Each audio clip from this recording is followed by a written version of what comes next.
Well, I'm joined by Professor Alexandra Antonelli, who is Director of Science at Kew Gardens, although, as you see, he joins us clearly from the conference itself, joins me this afternoon from Glasgow. Professor, thanks so much for your time.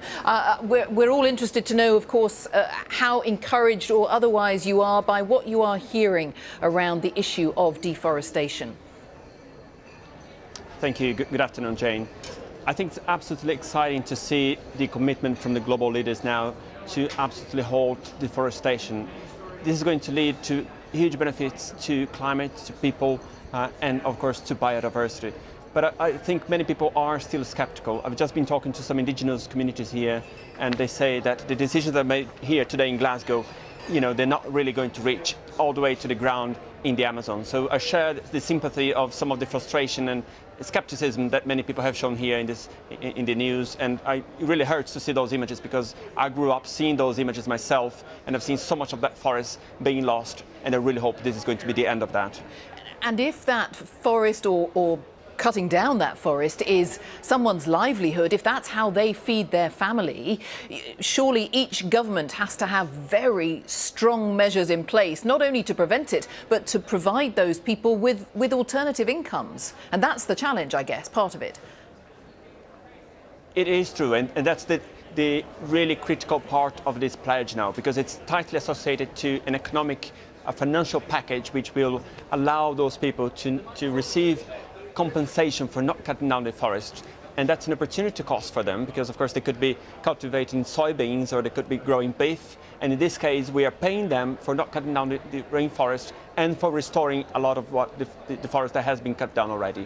So we absolutely need to understand and really listen to the people who are going to be directly affected by this. In many cases, it is, as we just saw here, smallholder farmers, but perhaps even more commonly, it's actually quite large soybean plantations, and those are not really bringing any benefits to the local communities in the indigenous areas of the Amazon. Right. So, that's a fairly depressing thought, and yet you are in Glasgow, where lots and lots of countries, including Brazil, have signed up to this. So, are there targets? Are there mechanisms that somehow, despite what you're explaining, governments will have to try to see this through? Yes, we are really waiting to see those details. And I think in the meetings I've had here with ministers, some presidents, indigenous communities, there is still a sense of hope. I think everyone who's here now over the next few days are absolutely committed to making a real change. The question is, how much of those words and those commitments are going to translate into real-world action and change? Because we've failed before. We've set some really ambitious targets for both the protection of nature and for climate, and that hasn't worked out. So I think we need to really understand what are the details that our leaders are going to provide us with, and just after that we'll be able to judge whether or not this is a reasonable step change in what we need to see now.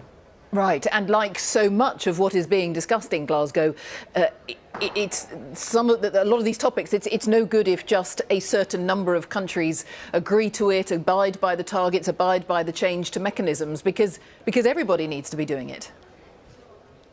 Yes, it's a really global asset. We're talking about nature and about the benefits that nature brings to humanity and to climate. This is something that we need to provide the scientific evidence and understand how the actions that are taken in Brazil, for instance, are going to complement those that are taken in Colombia and other countries around the Amazon. And it's the same in other tropical regions. We need to tackle this together. And that's where I remain optimistic that this meeting is going to lead to those plans and actions which will have these long-term benefits, and working together in collaboration and with the financial models sustaining those plans as well. Right, interesting. So you have some optimism. I can see a glimmer there, but clearly there is an awful lot more detail that needs to be fleshed out.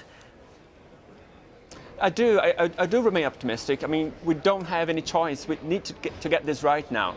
And the people I meet, they are genuinely interested and really committed to making this happen. The question is, how are we going to make it differently? How is this going to actually translate into positive action? We need to see the results. We need to see the carbon emissions from now decreasing all the way to 2030. We can't wait until the next presidency and to the next leaders taking over. We need to start now. We can't just delay. It's too late.